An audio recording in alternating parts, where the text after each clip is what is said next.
Assalamualaikum warahmatullahi wabarakatuh. Selamat berjumpa kembali di The Picon News Channel.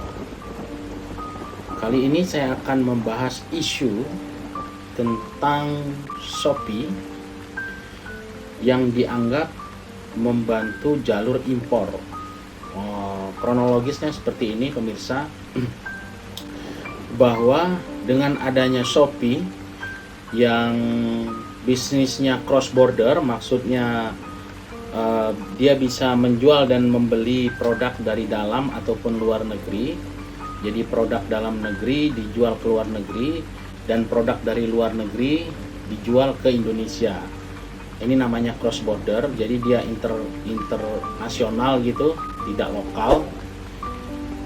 Nah, akhirnya dengan seperti itu maka ada peluang barang impor masuk. Walaupun ada peluang juga barang lokal kita keluar. Saya cukup paham dalam isu ini karena memang profesi saya adalah di perdagangan internasional gitu. Jadi mungkin saya akan bahas ini agak panjang. Tapi sebelumnya saya akan bacakan dulu beritanya. Dilansir oleh cnbcindonesia.com. Judulnya, dianggap jalur barang impor, Shopee buka-bukaan ke DPR. Beberapa waktu lalu, e-commerce Shopee sampai terkena isu tidak sedap karena dituding memfasilitasi produk impor. Real? Kenapa dituding? Ya memang benar seperti itu kan? Karena memfasilitasi produk impor itu sudah benar, bukan dituding. Kenapa merasa dituding dan tidak sedap? Produk impor sangat murah untuk masuk ke Indonesia melalui platformnya. Mungkin itu benar karena murah gitu ya. Tapi nanti kita akan bahas ini lebih jauh. Akibatnya ada potensi banyak UMKM yang sekarat akibat praktik ini. Bahkan Presiden Joko Widodo pun menaruh perhatian serius pada masalah ini. Benarkah? Benarkah Presiden menaruh perhatian serius pada masalah ini? Pertanyaannya itu. Menjawab tudingan itu, Eksekutif Direktur Shopee Indonesia, Christine Juwarto, mengklaim sebaliknya, yakni mendukung UMKM lokal, termasuk membatasi pedagang asing untuk tidak masuk ke produk unggulan Indonesia. Kalau saya mungkin percaya ya dengan Eksekutif Director Shopee Indonesia ini, dia mendukung UMKM lokal karena dia pasti dia, menurut saya semua orang pasti punya jiwa nasionalis. Awal tahun ini memang ada isu-isu kalau misalnya Shopee pilih produk asing. Dan apakah saya melihat memang sebenarnya penjualan untuk cross border penjualan asing sih nggak banyak. Di Shopee itu kecil presentasinya. Saya sering beli barang dari luar negeri tapi tidak pakai Shopee, pakai AliExpress. Meski demikian, tidak sedikit yang curiga dan khawatir banyaknya UMKM yang mati. Kenapa curiga? Itu sudah pasti. Mereka tidak mampu bersaing karena kalah kompetitif dari segi harga. Selain itu, terkadang sisi kualitas pun perlu mendapat perhatian serius. Christine pun menyadari sorotan itu. Tapi memang kita lihat ada kekhawatiran dari masyarakat, ada kekhawatiran dari pemerintah karena memang posisinya mungkin lagi pandemi juga, jadi semua ini sangat ingin kompetitif. Saya tidak mengerti itu maksudnya apa. Sebelumnya Menteri Perdagangan Muhammad Lutfi mencolek e-commerce yang menjual tidak sesuai dengan azas perdagangan, di mana azas tersebut haruslah adil dan bermanfaat. Ini benar bicara seperti itu atau hanya bicara-bicara doang, serius atau tidak serius? Karena kalau sekelas menteri dia bisa ambil kebijakan loh ya, langsung tanpa colek-colek.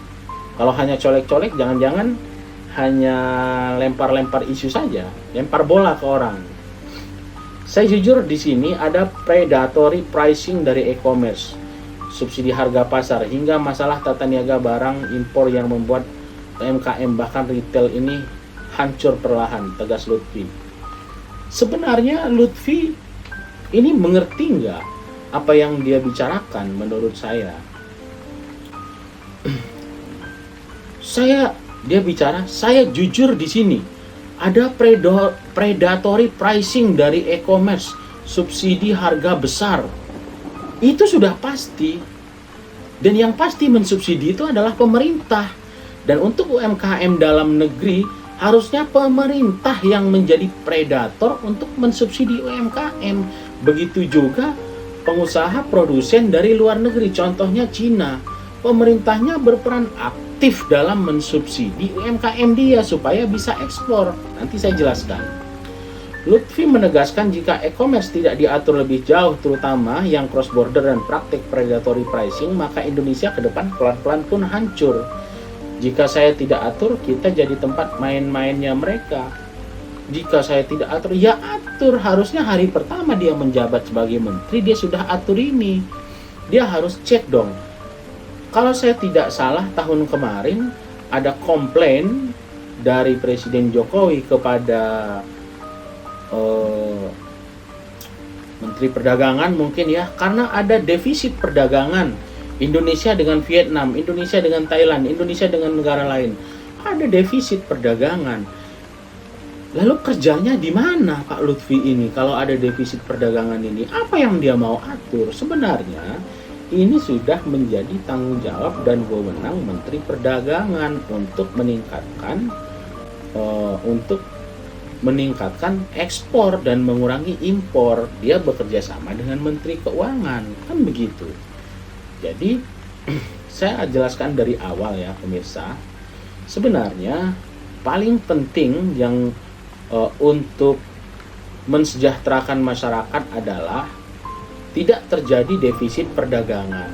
Jadi kita, masyarakat kita, negara kita lebih banyak memproduksi dan menjual produk, apapun produknya, daripada membeli produk.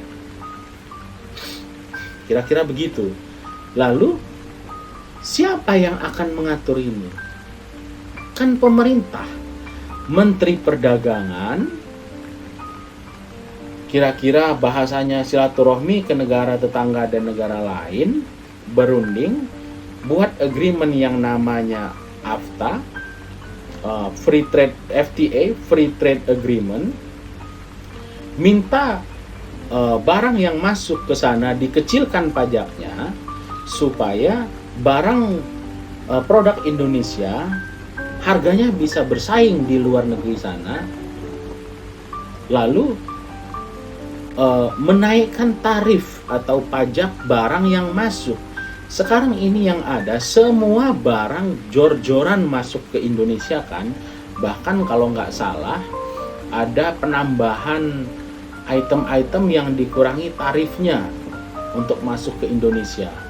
Salah siapa? Saya pikir Menteri Keuangan ini tidak mengerti apa yang dia bicarakan. Mungkin dia nggak mengerti duduk posisi dia, akar masalahnya di mana.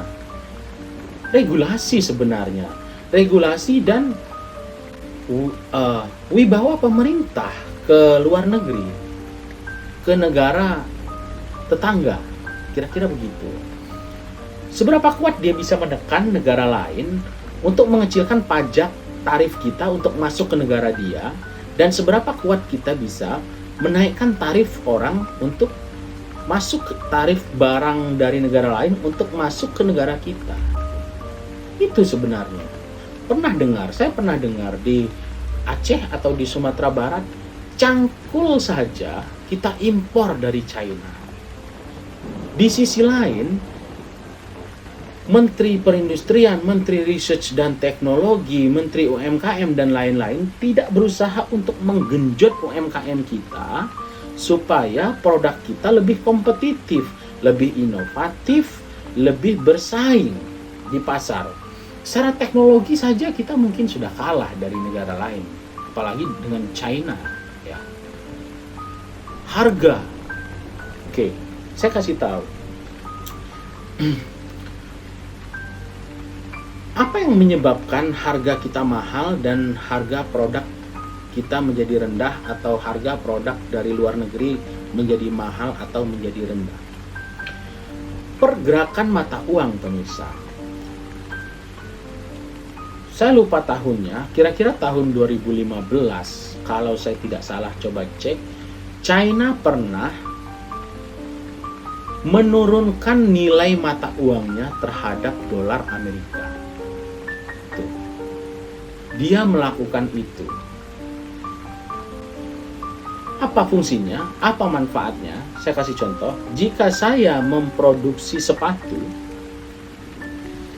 saya hargai sepatu satu pasang itu misalnya $1, lalu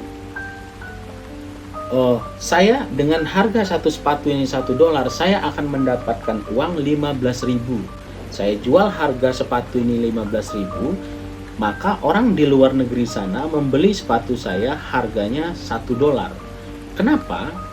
Karena saya kasih harga sepatu ini sepasang 15.000 dan nilai tukar dolar dengan rupiah adalah misalnya 15.000 dalam $1.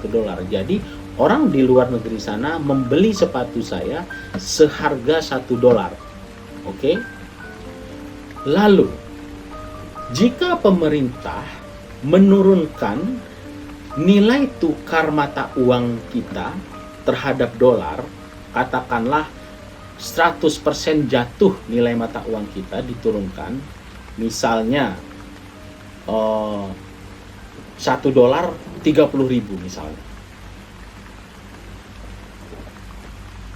Ketika nilai mata uang ini jatuh, saya menjual harga sepasang sepatu seharga $15.000, oke? Tapi orang di luar negeri sana membeli sepatu saya hanya dengan $0,5. Artinya, yang tadinya harga sepatu saya di luar negeri itu $1, setelah pemerintah menurunkan nilai mata uang, maka harga sepatu saya di luar negeri sana menjadi turun. Artinya menjadi lebih kompetitif. Dengan kata lain, sepatu-sepatu dari Vietnam, dari Thailand, dari Italia dan lain-lain tidak akan laku. Kenapa? Karena harga saya lebih bersaing. Itu salah satu contoh bagaimana pemerintah mensupport UMKM. Salah satu solusinya. Solusi yang lain adalah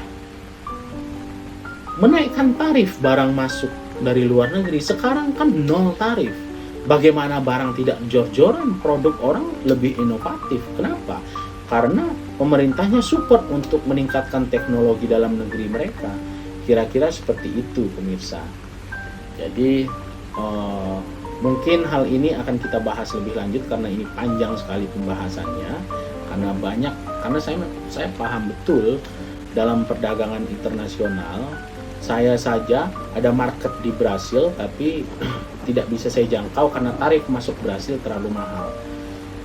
Ini salah, peran pemerintahnya tidak ada dalam hal ini. Kemudian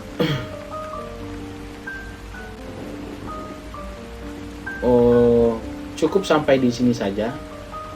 Dan jika ada yang ingin pemirsa tambahkan, silahkan tulis di kolom komentar. Dan jika Anda dengar bunyi teng-teng, silahkan subscribe. Saya akhiri. Wassalamualaikum warahmatullahi wabarakatuh.